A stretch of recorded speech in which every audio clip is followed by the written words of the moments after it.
Hey everybody, welcome to The Bridge. We are so excited that you're joining us. This is actually the second week in a series that we kicked off last week at Joy Camp. Something that you might notice if you are watching this online, which apparently you are because that's the only way you can view this, is that during the summer, we aren't going to be putting a lot of music on or extra things around this talk. As we post it, it's primarily going to be the talk that you're going to get viewing. That's because we are able to join together at Joy Camp and gather at Joy Camp, and we are hoping that you will join us there. We're throwing this up early in the week on probably around Wednesday so that you will have the opportunity to preview what we're going to be talking about, because on Sundays, the Bridge at Joy is hoping to engage in conversation.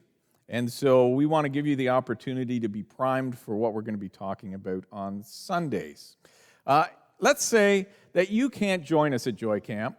We have another idea for you. Maybe what you could do is invite some of your friends and neighbors in, and you can start just doing a bridge gathering at your own home. That would get us pretty excited if you were doing that. We'd love to hear about it. And then you can get together. Maybe somebody could play a guitar and you could sing along and do whatever singing you want to do. So all kinds of opportunities, but for the summer months, we aren't going to be broadcasting much beyond the talk. And the talk this week was actually introduced to us last week at Joy, and it was so great to be together with everybody at Joy last week. We had the Robinsons. We had Lloyd and Aaron who were leading us last week, and they were able to lead us in a conversation.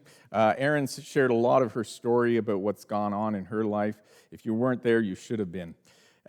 We had Ange praying. We had Steve being the circus leader that he is, pulling everything together. And it was just great to share in communion as Tim led us through that.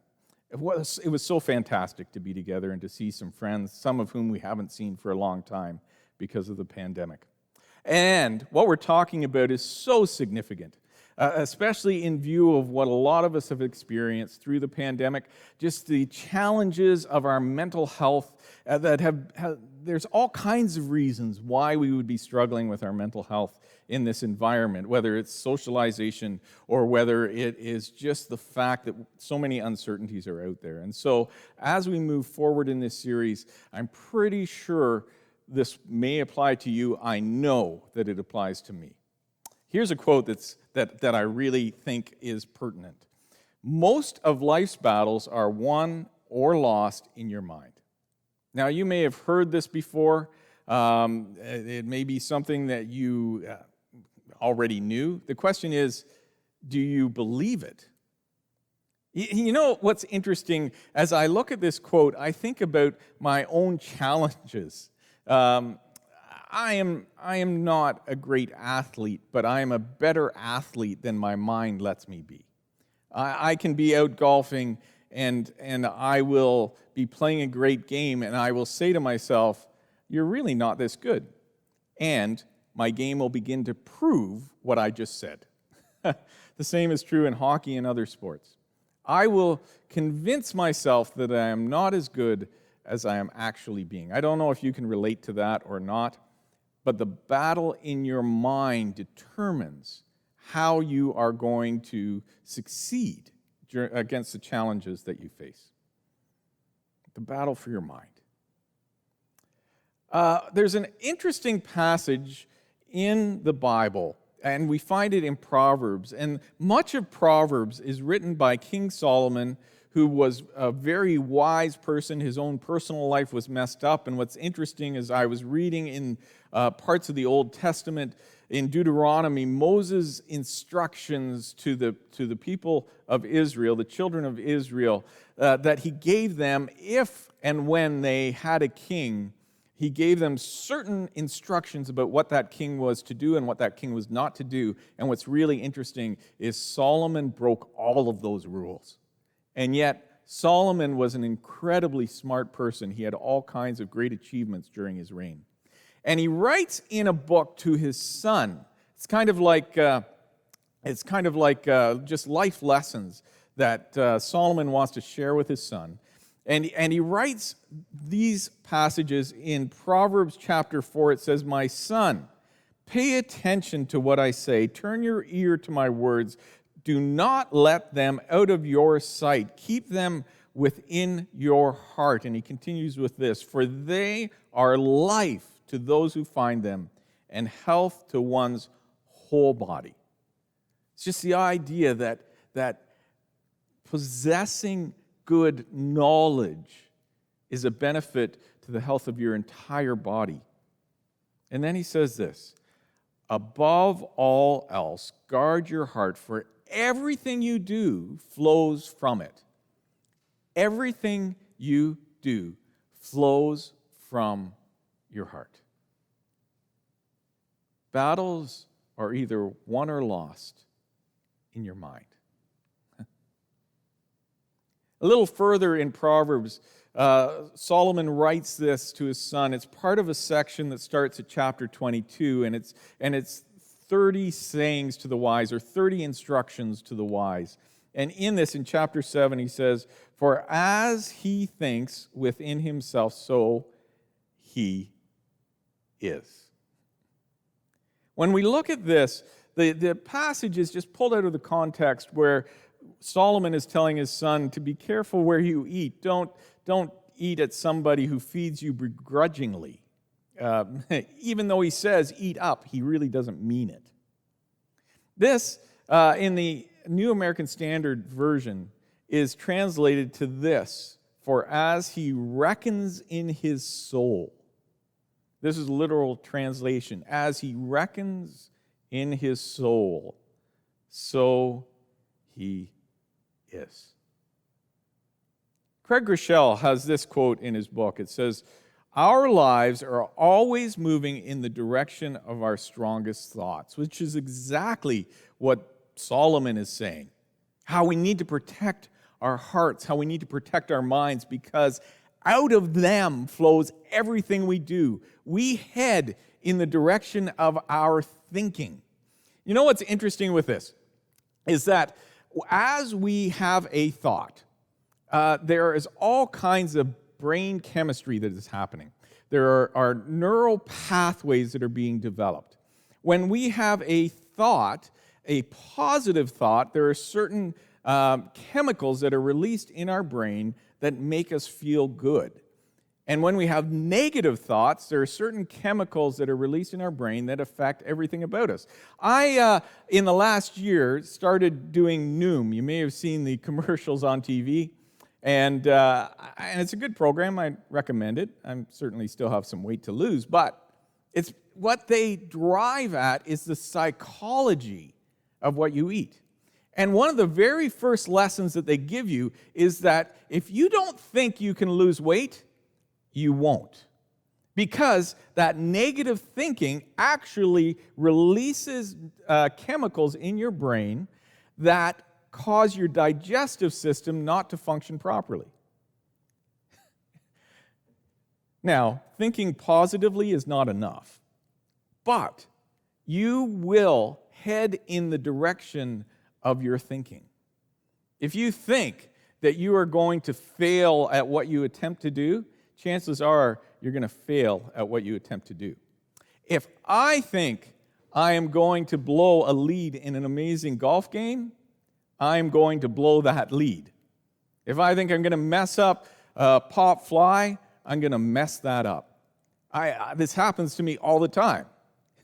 And as we look at our lives, those are the things that drive us. They determine the direction that we go in. So, what we do when we look at the Apostle Paul has this amazing story. He has this whole life journey that gets recorded in the New Testament. And when we look at the life of Paul, he has this from 0 to 100 kind of motion, but it takes years for him to get there. And he writes about this journey, and as he's writing about this journey, he says this, "For though we live in the world, we do not wage war as the world does." Isn't that interesting?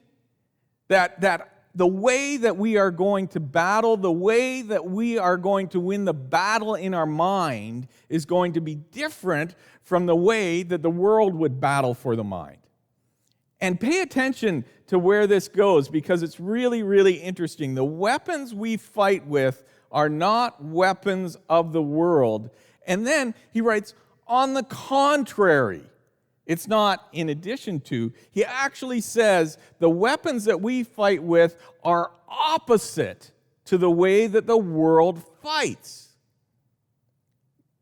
On the contrary. You got to pay attention to that, because if you don't grasp this, you are going to try and use worldly solutions for your spiritual problems.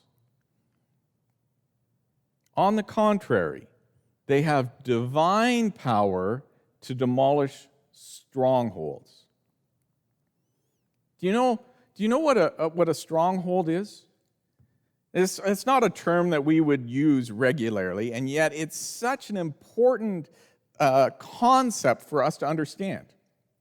When in ancient cities, what they would do, they would have a walled city. There's this level of protection that's around the city. And then as you would go in further, you might find a palace that has other fortifications. And then within that structure, there would be an area that is extremely fortified. It might have like 10-foot wide walls. Essentially, it's impenetrable to get in there. And what that would be is a place that the most important people could hide away if the city was being attacked. Maybe the city would be lost, but they would be able to stay in there for a period of time and hoping that another king would come and rescue them or something. It would be a stronghold within the city.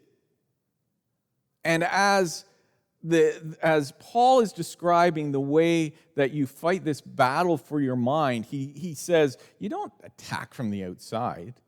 You don't worry about the walls around the city. The way that you win this battle is that you focus on the very central part of your mind, the thing that your entire life flows out of.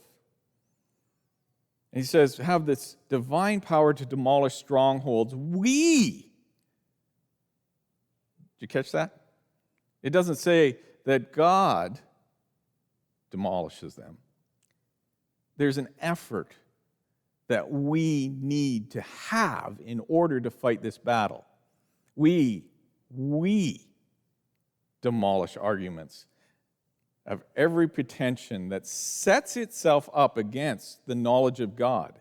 And we take captive every thought to make it obedient to Christ. See, the weapons we have are divine. Everything that we need to win this battle, we have available to us. But we actually have to pick up the weapons and fight. We are the ones who need to decide that we want to actually win this battle. And it takes an effort. But when we make the decision to fight and to win this battle for our minds, God will equip us with every tool we need to do that. Take captive every thought. What does that look like? Well, here's what I want you to do. I want to pause, because what we're going to be doing is we are going to take a thought audit. And what you need to do is you need to go and grab a pen and a piece of paper, or you need to get something that you can write on. Maybe you can use a device. But we're going to pause while you do that, because it's important that you write this down. And I have watched church services from home, and I have said, I'm not going to do that, but I don't want you to sit this one out, because to have the benefit of what we're going to talk about, you actually need to apply it to yourself. And don't worry, this is all information for you. You can keep it to yourself. But for you to have any benefit of what we're going to talk about, you need to take some time to focus on you. So get that pen and paper, and while you're doing that, we're going to pause.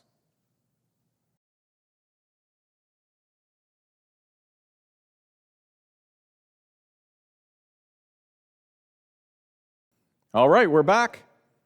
And are you ready to write things down? A thought audit, this is the first approach, or the first thing in our approach to taking our thoughts captive. We actually have to think about our thoughts. We have to think about how we approach our thoughts. So, one of the first questions we need to ask ourselves is, what kind of thoughts do we have? Are we the type of people who are worried, or are we the type of people who are peaceful? The question is, do you wake up worried, where your first thoughts are about finances or about how the government is messing things up? Are you worried about all kinds of different things, your job? Are you worried about your kids? Are you worried about your marriage?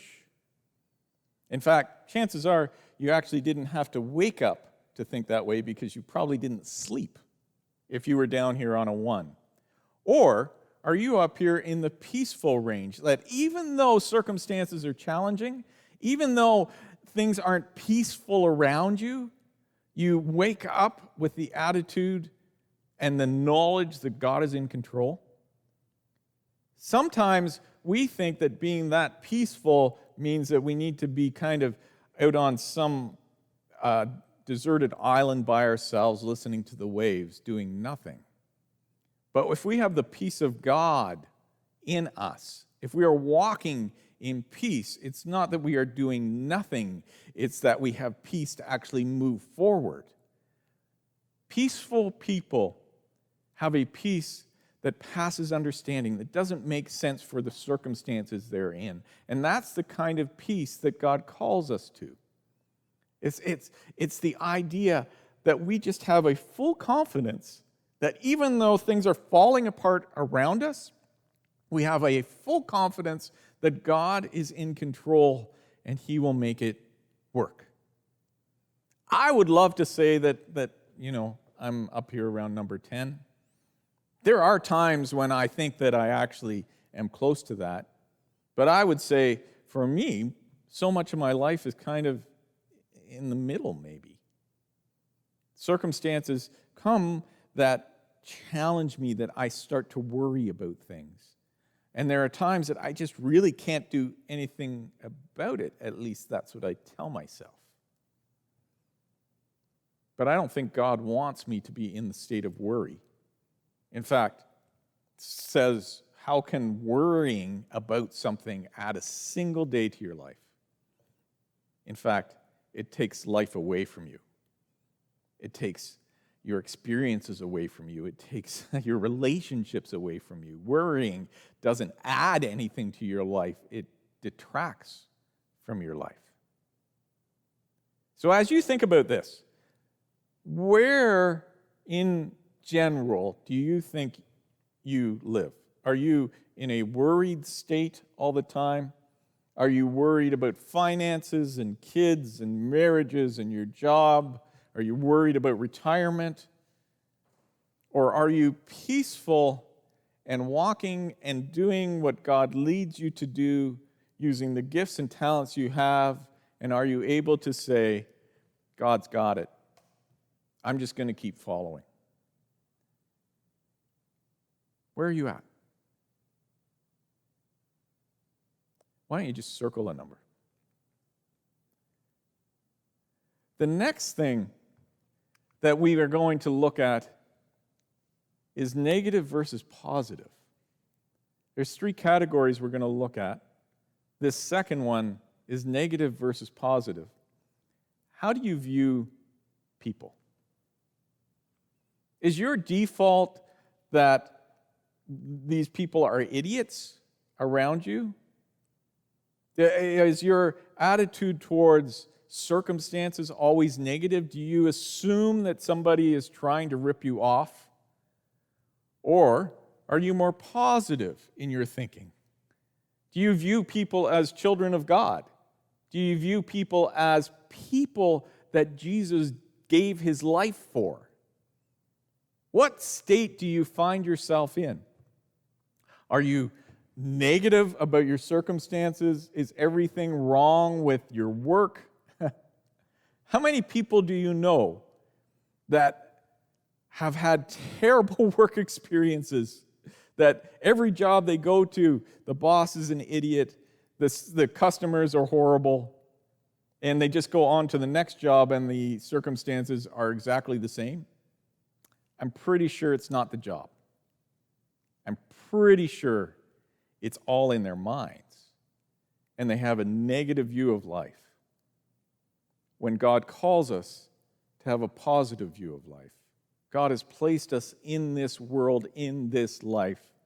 And you may think that this town is horrible or the council is horrible. You may be living down here in negative territory when God calls you to be positive and to experience what He has for you. Do you go to just a terrible church? Assuming you come to the bridge. What's your attitude towards what's going on at church? Is it negative, or do you view the possibilities of where God wants to take us? Where do you find yourself if you are honest? Are you blaming your environment for the way you feel? Then you're kind of missing the life that God has called you into. Because God should be your encouragement and your strength. You should be positive about the experience you are having with God. And that will flow into your environment and make your environment a better place. Here's another one. Well, did you circle a spot? Just go for it. You can throw these pieces of paper away afterwards. You certainly don't need to show them to me. I probably already know where you are anyway. The third one. Do you have a worldly perspective or an eternal perspective? When you look at life, do you see it as an opportunity to invest in eternity, or do you see it as an opportunity to get everything you can for yourself now? I have a friend, and I made sure I asked her if I could share the context of our conversation we had. That absolutely blew me away. When I think about this continuum, the thing that jumped out at me where my mind always goes is from a conversation I had just over a month ago, actually just less than a month ago, with a friend of mine who had somebody made a mistake, and it took away essentially most of her life. She, because of the accident that happened, it will cost her lots and lots of money. The expenses that she will have gone up. And what I found as we were having this conversation, we were talking about the person that caused all of this to happen, all of this pain to happen. And her conversation went like this. Said, you know, I could always sue them. I could probably even get like $1 million. I'm going, yeah, $1 million. That'd be nice.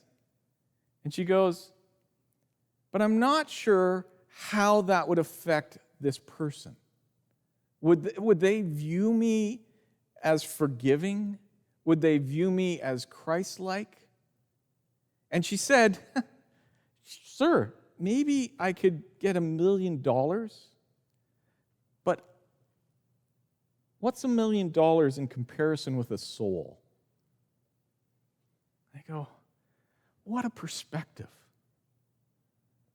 She says, you know what, I don't need the money. Could she use the money? Absolutely. She's got a lot of expenses ahead of her. But her attitude was, I think God's got this figured out. Is she entitled to sue this person? Sure.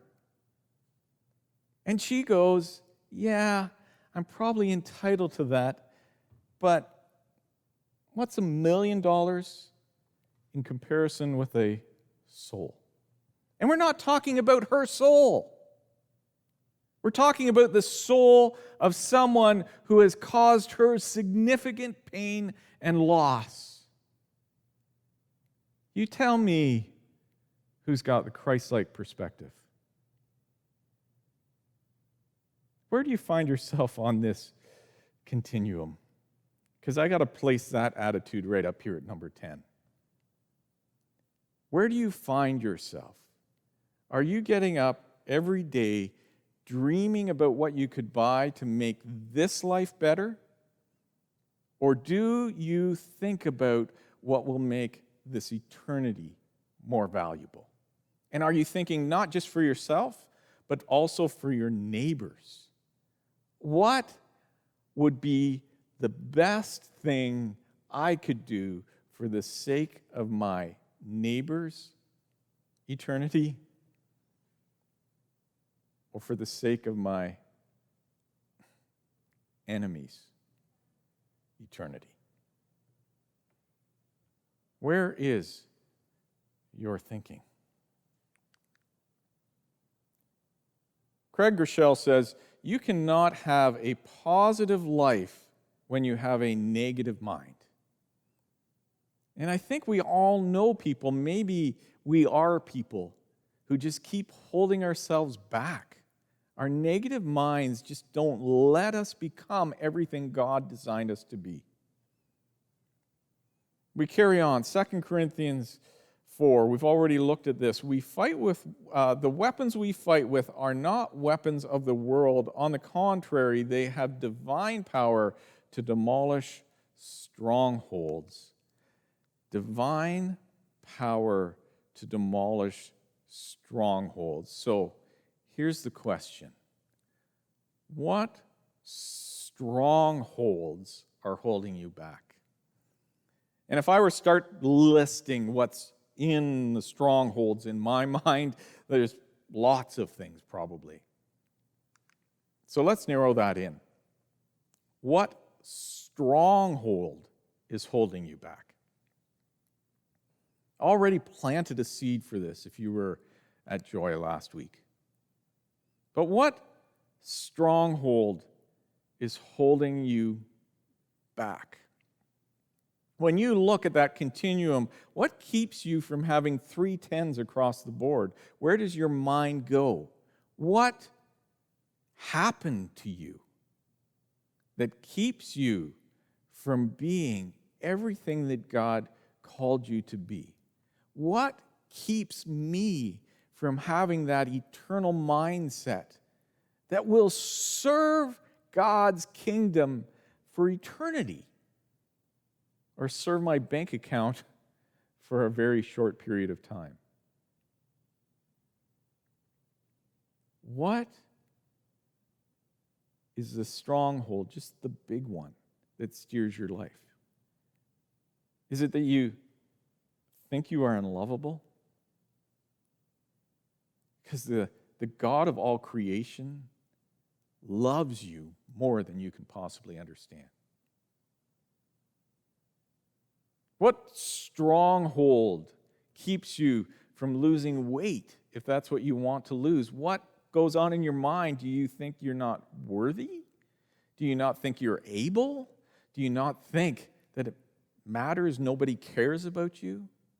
What stronghold keeps you from becoming what God designed you to be? What lies do you keep telling yourself? You know, the interesting thing when you get into neural brain chemistry or brain chemistry is that once you have a thought, it becomes easier to have that thought the next time, and then the next time. And then all of a sudden, there's this imagery of a beaten path, a neural pathway. When you have a thought, you create a pathway. And if you can picture this on your lawn, if you have a pathway that you continue to walk, it's the easiest pathway to walk on. Everybody that comes will walk on that pathway. And the grass under it dies, it's the easiest path to follow. And if you automatically go to, I'm not worthy of being loved, you will walk down that path and you will just push everybody away that actually loves you. If you walk down that pathway that says, I'm just stupid, I'm not smart enough, then you will continue to not be smart enough. You will continue to walk down that path. The thing that we need to do is we need to recognize that that's a stronghold in our life, and we need to create a new pathway. We need to change our thinking, and we can't do it on our own. We need to use the divine power that is available to us in Christ. What stronghold is holding you back? Can you write that down? Maybe it's just one word, maybe it's a picture. What is that stronghold that holds you back? I think the reality is that most of us can name it.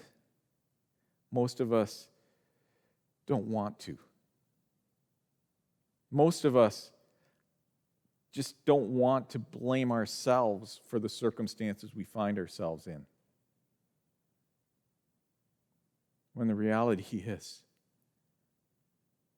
most battles are lost or won in our minds. Take every thought captive. Take every thought captive. Take every thought captive. And don't think that's enough. Because the other part of this passage is make it obedient to Christ. See, just capturing your thoughts, just knowing what's wrong with your thinking isn't enough. We need to make our thoughts obedient to Christ. In other words, we need to create new pathways of thinking. We need to make new paths through the lawn. And when we make paths towards truth, that's what we want to have in our minds. We want to naturally walk to truth rather than naturally walking to those lies that we've created in our minds. And so we need to make our thoughts obedient to Christ. When we start to think, I'm not lovable, I'm not worth it, we need to tell ourselves, that's a lie. The very creator of the world loves us. For God so loved the world that he gave his only Son for you. Who are you to say that you aren't worthy of love? When the creator of you and the creator of the world said, I will give my Son for you. We need to create new pathways, and it takes time to beat down a new pathway in the lawn, and it takes time for the old pathway to start to grow grass again. Our natural inclination will be to go to our old thoughts, but we need to make our thoughts obedient to the truth of Christ and let grass grow over those lies. What stronghold is holding you back? And then the second part of that is, what truth demolishes that stronghold? I want you to think about this, and I would never force you to share what we've been talking about, but maybe you have a friend that you could talk to about this. Maybe there is someone in your life that you just need to tell so that they can help you create better thinking pathways. I really encourage you to think about doing that. What truth demolishes that stronghold? In 2 Peter, Peter writes this: the divine power, remember the divine power that we have, it's the power in Christ, has given us everything we need for a godly life through our knowledge of him, who called us by his own glory and goodness. See, the problem for many of us is that we have a false perception of who God is. What do you truly know about God? How much time have you spent investigating what God's Word says? What do you really know about God? I can tell you that people's perceptions of God often are wrong. And if I had gone to a residential school, I would not think God was very good. Our experiences have shaped us, but what have you done to gain truth about who God really is? Have you even ever taken time to read through what it says about God in the Bible? Have you taken time even to read through what Jesus says about himself? Because it's the knowledge of him who called us that gives us divine power to overcome these strongholds. There are lots of ways that we can get to know God, but make sure you know the true God. We demolish arguments and every pretension that sets itself up against the knowledge of God, and we take captive every thought and make it obedient to Christ. So this week, with what you have written down, and whether you want to throw it away right now, that's fine, but I want you to think about this. What is the stronghold, just one, that keeps you from becoming what God designed you to be? And what is the truth that demolishes that lie? Have a great week.